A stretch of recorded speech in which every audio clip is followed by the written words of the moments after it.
Assalamu alaikum.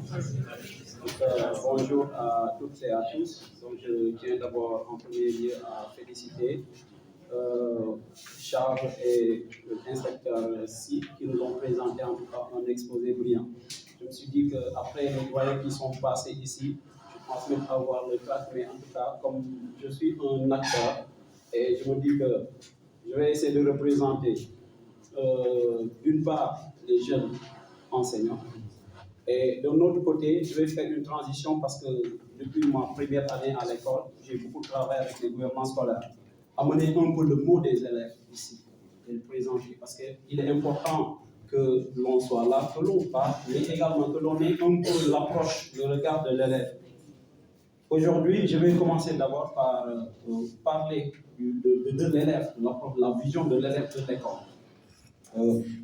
Les élèves m'ont fait part de ce message pour vous faire savoir aux enseignants, aux décideurs, qu'aujourd'hui, ils considèrent l'école comme une embarcation pour une destination incertaine, comme Barça ou Barça. Incertaine dans la mesure où ils voient de plus en plus leurs frères réussir à avoir des diplômes et bien revenir sans compétences. Donc, ils sont dans une embarcation incertaine, mais ils sont obligés d'y être. Et cela, les acteurs qui sont là, prêts à mettre le centre, parfois on se donne à fond. Mais dans les évaluations, on voit que les élèves sont démotivés. Et cette démotivation émane d'une seule chose, et vous venez de le dire, c'est le programme. Et pourquoi ce programme? Je vais faire une petite historique. L'école, nous avions une école avant l'école que nous avons. Les écoles que nous avions, c'était des écoles coraniques qui ont été là des siècles avant l'arrivée du blanc. Parce que nos premiers contacts avec les blancs, c'est à partir du XVIe siècle. Mais l'école que nous avons ici, surtout l'école française, c'est l'école de Jules Ferry. Et son objectif premier, Jules Ferry, on sait que c'était un fervent défenseur de la cause impérialiste. Et qui dit impérialisme, on sait ce qui en ressort.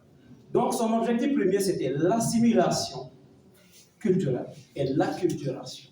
L'assimilation et acculturation. Donc, lors d'un de nos cours en programme d'histoire à l'école normale, PASTEF, notre professeur nous a dit le programme d'histoire et est-ce que nous avons un programme sénégalais? Je lui dis, monsieur, non, il me dit pourquoi? Voilà, je lui dis que dans le contenu, si vous voyez bien, on commence à enseigner à l'enfant, c'est-à-dire tout ce qui nous intéresse, nous, les royaumes, etc., à des moments où l'enfant ne comprend pas la langue française. Donc, il ne fait que parcuriser. Et au moment où on commence à maîtriser la langue, on commence à s'ouvrir, parce que là, on est dans l'histoire contemporaine. Et donc, il y a pratiquement un déficit. Et là se pose la question de la langue que nous devons enseigner à travers nos langues.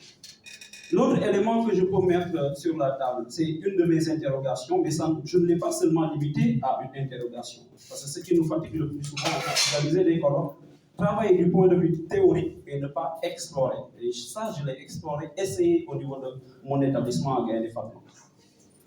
On exclut en chaque élève, ou bien on oublie un élève en chaque élève. Je vais être un peu philosophique sur ce point. Chaque élève qui se met devant un enseignant est constitué de 3 entités. La matière qui est le corps qui le rapproche de l'animal, son esprit qui le rapproche du djinn et son âme qui le rapproche de l'ange.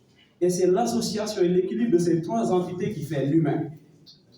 Et donc le projet de l'école doit être la formation de l'humain. Et on voit que dans nos programmes, nous formons de plus souvent des génies. Notre objectif, c'est de former des génies. Et si on se souvient, le premier à avoir désobéi à Dieu, à montrer des signes d'orgueil, c'était le génie Iblis.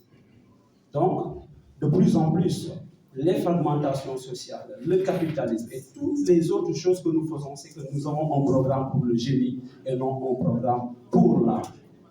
Le corps est un peu pris en compte par les activités physiques, mais l'âme, il n'y a pas d'activité, franchement, pour cela. Et je vous invite à lire donc, François Cheng, qui est un Japonais qui vit en France, qui a écrit un ouvrage que je n'ai pas parce que j'ai fait la commande de l'âme, parce que ça m'intéresse. On ne pourrait jamais faire une société sans essayer d'abord de faire l'âme. Parce que je dis que l'âme est commandeur. L'esprit est stratège. L'âme commande, c'est-à-dire ce qu'il veut. C'est l'esprit qui est stratège qui va essayer de dérouler comment l'avoir. Mais c'est le corps, la matière, troisième entité qui doit exécuter l'action. Si dans notre processus d'éducation, nous ne réussissons pas à établir un programme qui va prendre en compte ces trois aspirations, ces trois aspects, je pense que tout programme qu'on fera, ça sera un programme voué à l'échec. Et pour cela, nous devons prendre en compte nos réalités. Nos réalités, c'est quoi? C'est-à-dire pour la formation de l'âme, il faut la foi, la religion, que ça soit chrétienne ou musulmane. Nous devons enseigner cela. Que l'on, au moins, qu'on établisse un programme dans lequel, de la 6e en classe de terminale, que celui qui voudrait que son enfant puisse maîtriser le Coran, qu'on puisse éclater cela au point que ce dernier puisse le faire. Qu'on évite un peu les écrits de nos érudits pour, au fait, former cette âme de l'homme. Et je vais terminer par quelque chose, parce que les responsabilités sont partagées. Mais l'autorité étatique, d'abord, le décideur a la plus grande responsabilité. Et pourquoi il a la plus grande responsabilité? Je dis, si jamais Dieu me fait arriver à un stade où je vais décider, la première chose qu'on va essayer de régler d'abord. Et vous voyez le problème aussi bien dans l'école publique, les institutions sanitaires publiques, tout le problème, ils ont le dénominateur commun. C'est-à-dire ceux à qui on a donné le pouvoir, les moyens, ceux qui décident pour nous. Et pourtant, ils ne fréquentent pas nos structures publiques, que ce soit les écoles, que ce soit les structures sanitaires. Est-ce que ces derniers vont, en tout cas, se préoccuper réellement des réalités? C'est ça le problème. Et donc, je pense que ceux à qui on donne pratiquement des responsabilités étatiques publiques, qui sont des décideurs, ils doivent être les premiers à envoyer leurs enfants dans les écoles publiques. Si la société sombre avec eux, sans cela, on ne va jamais avoir quelque chose.